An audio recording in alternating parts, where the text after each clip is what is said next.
merci Madame la maire. Sur ce projet Bipol, Gare du Nord, Gare de l'Est, un projet structurant et important pour le quartier des deux grandes gares de Paris, pour faciliter les déplacements des voyageurs, pour passer d'une gare à l'autre, parce qu'il va permettre aux habitants du quartier de Château-Landon, et j'associe naturellement à la prise de parole mon collègue Bertil Faure, de se rendre plus rapidement à pied à la gare du Nord en empruntant le futur souterrain, parce qu'il libère des espaces en surface et permet de revoir les mobilités du quartier. Néanmoins, nous souhaitons ici attirer votre attention sur le fait que ce projet fait partie d'un tout et doit être correctement coordonné avec les autres projets en cours dans le quartier. Gare du Nord 2024, rénovation de la station du métro de la Chapelle et le nouveau plan de mobilité. La nomination d'un adjoint en charge de cette coordination des travaux pour la nouvelle mandature est certes salutaire. Et là, j'espère que nous allons trouver un cas de figure, une illustration parfaite de l'utilité d'une fonction pour cet adjoint.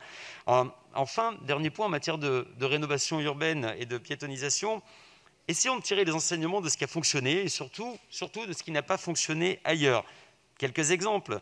La place Jan Karski, la place de la République, le tunnel de la gare du Nord, le boulevard de la Chapelle, pour que les familles puissent profiter tranquillement d'espaces piétonisés, il faut veiller à ce que l'espace ne soit pas récupéré par certaines populations, comme on le voit, gare du Nord, à Barbès, boulevard de la Chapelle, place Jan Karski, où encore une fois, les riverains sont très mécontents. C'est des domaines qui sont complètement perdus et occupés par gens qui n'ont pas leur place ici. En termes de sécurité, nous serons particulièrement attentifs à la sécurisation du tunnel pour répondre aux besoins et aux attentes des usagers.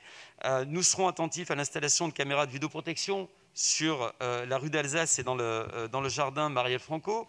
Nous souhaitons un renforcement de la présence de la police nationale et des agents de la ville et de la future police municipale. Nous souhaitons un renforcement des passages du service propreté.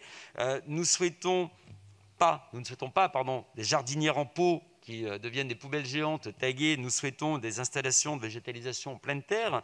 Et enfin, nous vous remercierions de vouloir bien informer et faire participer les comités de riverains, les associations de quartier qui ont probablement, et nous le savons déjà, c'est le cas, des très bonnes idées à partager avec vous.